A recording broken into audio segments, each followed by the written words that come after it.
You can even press them open, I guess, if you want to. And all this bias tape, you'll have 7 of them assembled end to end. And then after that's done, you're going to fold your bias tape in half lengthwise. And you're going to press it all so that it's a nice, pretty pressed fold. So that's your bias tape. Then we want to get ready to start it onto our placemat. So we'll go to the other end of it, or whatever end's gonna be the beginning.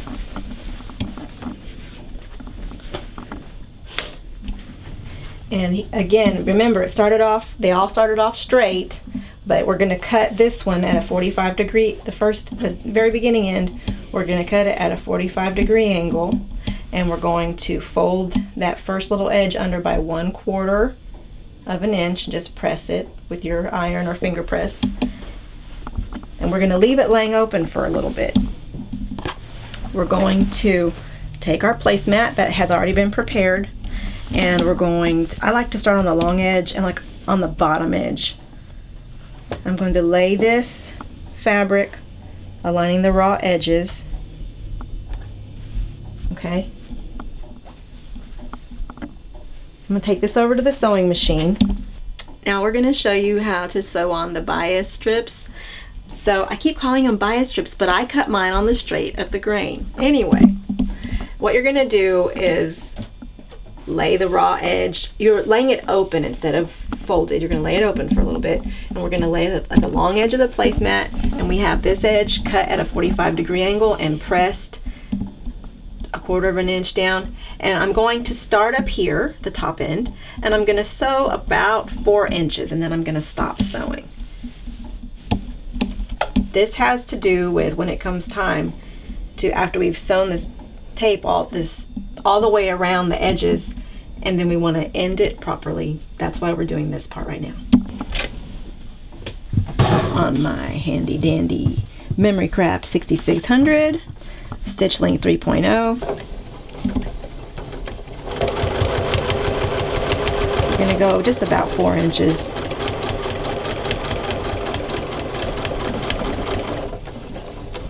And we're going to stop.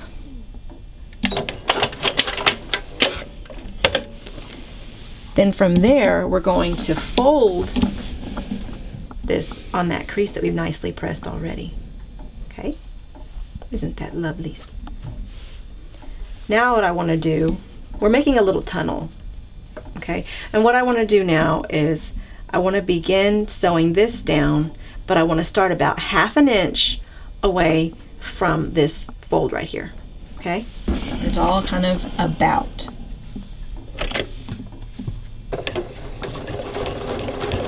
Now what I'm going to do is sew towards the corner of the placemat, and I'm going to stop about 3 inches away from this corner.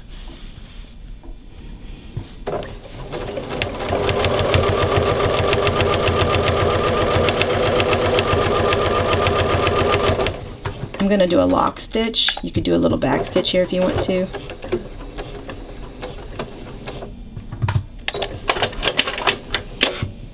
Okay, now we're going to go to that ironing board because I want to show you some pressing techniques to get this mitered corner without having to do any hand sewing. Okay, here's the part that's really cool. You sewed about 4 inches. We did a special opening here, then we did the 1/2 inch, made a little tunnel. That's gonna come out cool later.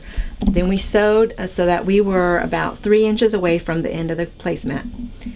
We're gonna fold this back on itself. And I've just really found that finger pressing doesn't cut it at this point. We're gonna use some heat here. So I got a little crease in there. That's step 1. Step 2, I'm going to fold this folded edge over until I meet up with the stitch line.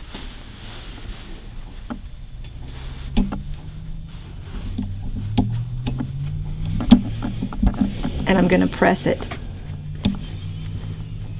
This is very key to having the successful corner that we want.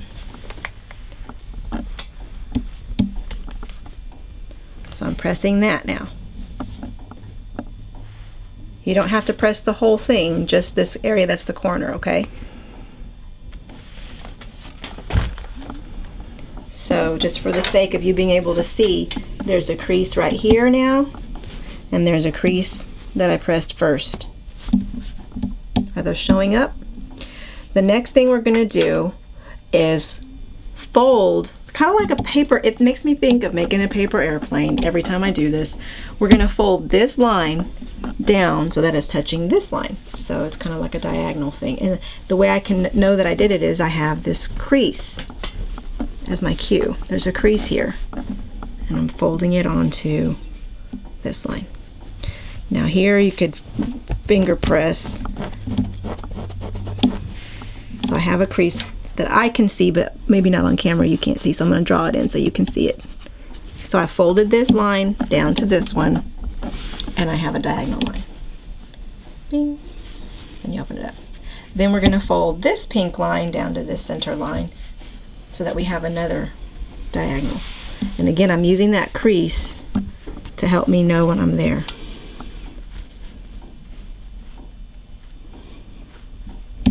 And then I'm gonna, I could finger press this part or use the iron. So now I have another diagonal line that you probably can't see.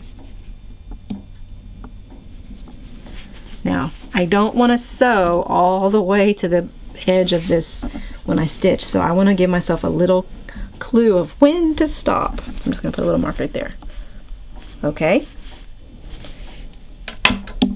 This taking the time to do this little mark is what makes you able to do a mitered corner on your binding without having to do any hand sewing to finish it up. So now I'm going to fold this binding strip backwards on itself at that original crease, basically. And I want to make sure that it's not tilted on it. I want to make sure it's straight. And I'm going to lay this crease at the edge of my placemat just to make sure I haven't gotten things off. Okay, so I'm good. I'm on my pink line.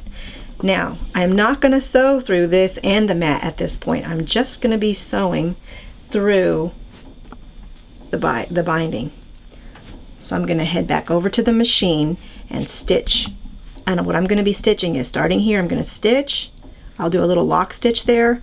I'll stitch up to the corner and pivot, and then I'll stitch to the end and do a little back stitch there.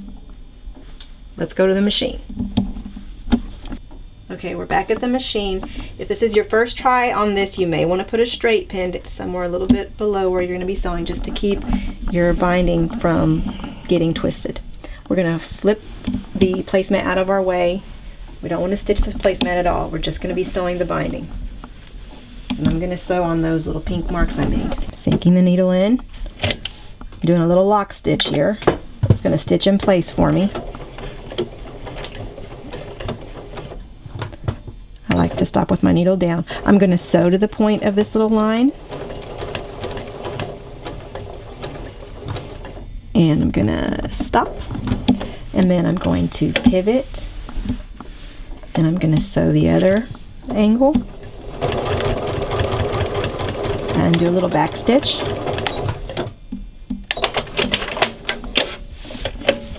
Okay. Now, I'm going to trim away this excess fabric right here. I'm going to trim away this excess fabric right here. And I'm going to fold this out of my way.